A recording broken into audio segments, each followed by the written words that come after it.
Ada standar kurikulum. Mahasiswa masih diajarin bahasa Indonesia. Loh, Anda masih orang Indonesia, ngapain masih belajar bahasa Indonesia coba? Harusnya sampai SMA murid itu udah bisa berbahasa Inggris. Sampai mahasiswa Anda masih ada pelajaran agama, bener nggak? Artinya sampai SMA Anda tidak beragama. Tadi saya mulai dengan Kediri, artinya kemampuan berdiri sendiri, termasuk di dalam membuat kurikulum. Sebetulnya kalau Anda pergi sekarang di beberapa negara bagian di Amerika, Anda bilang, saya dari Kediri mau belajar di satu universitas San Francisco. Rektornya akan bilang begini, silakan mas, dia panggil mas, kamarmu ada di lantai 3, ruang kerja saya ada di lantai dasar, kata si profesor. Besok pagi kamu datang ke ruangan saya, bawa kurikulum yang hendak kamu pelajari. Mahasiswa sekarang disuruh menulis kurikulumnya sendiri, karena percaya bahwa Kediri itu kemandirian, kemampuan berdiri sendiri didasarkan pada keinginan untuk mengisi kepala. Di kita pendidikan itu diisi kepalanya oleh negara. Ngaco. Ada standar kurikulum. Coba Anda bayangkan, mahasiswa masih diajarin bahasa Indonesia. Loh, Anda masih orang Indonesia, ngapain masih belajar bahasa Indonesia coba? Buat apa pelajaran bahasa Indonesia? Artinya SD, SMP, SMA gagal mengajarkan cara berpikir melalui bahasa. Grammarnya compang-camping, akibatnya cara berpikir compang-camping. Bahasa itu adalah penanda pertama keteraturan berpikir, namanya grammar. Anda masuk universitas masih harus ambil mata kuliah bahasa Inggris, padahal untuk bergaul dalam sistem internasional jadi mahasiswa harusnya udah bisa. Harusnya sampai SMA murid itu udah bisa berbahasa Inggris, minimal grammar standar. Jadi artinya dari awal SD, SMP, SMA itu pendidikan bahasa asing itu gagal untuk dipastikan. Sampai mahasiswa Anda masih ada pelajaran agama, benar nggak? Yes.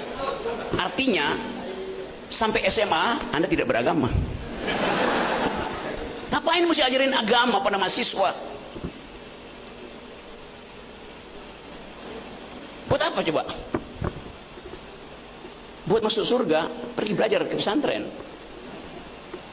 Jadi banyak hal yang di dalam kurikulum kita itu pemborosan, karena tidak ada ide tentang kemajuan, tidak ada ide tentang apa yang disebut sebagai konsepsi masa depan.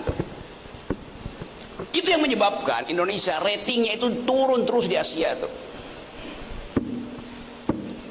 Jadi ini soal-soal yang sangat fundamental tuh. Inti dari kurikulum adalah kemampuan menggeleng. Belajar artinya kemampuan menggeleng, bukan mengangguk. Itu yang disebut sebagai didaktika, dialektika. Didaktika artinya menguji. Menguji artinya menggeleng. Dialektika artinya berkonfrontasi, berkonfrontasi yang menggeleng. Kenapa itu tidak terjadi dalam kelas? Kalau dosennya lagi ngomong di situ, mahasiswanya nyatat, seolah-olah yang diucapkan dosen itu adalah benar. Padahal mungkin dosen itu ngajarin sesuatu yang dia nggak baca. Kalau dia ngajar fisika misalnya, ilmu fisika itu berubah setiap 8 jam. Kalau dia telat membaca 2 hari, pengetahuan dia itu udah obsolete. Apa obsolete itu? Udah kadaluarsa. Sementara mahasiswa yang terlambat masuk kelas diusir sama dosennya karena tidak mengucapkan Assalamualaikum warahmatullahi wabarakatuh. Apa hubungannya Assalamualaikum dengan E equals MC square dari Einstein? Itu namanya basa-basi. Si mahasiswa misalnya, kamu telat, gak boleh masuk. Feodalisme masih bekerja di ruang-ruang kampus tuh. Musuh utama pendidikan adalah feodalisme. Kalau si mahasiswa bilang, Pak, saya dengar dari luar Bapak menerangkan sesuatu dan itu salah, Pak. Padahal mahasiswa itu memang tahu. Kenapa dia telat? Karena tadi malam habis sahur dia masih nongkrong di kafe dekat sini untuk cari sinyal gratisan, karena dia mau mengakses jurnal terakhir di bidang fisika yang diterbitkan oleh Cambridge University misalnya. Dia baca itu.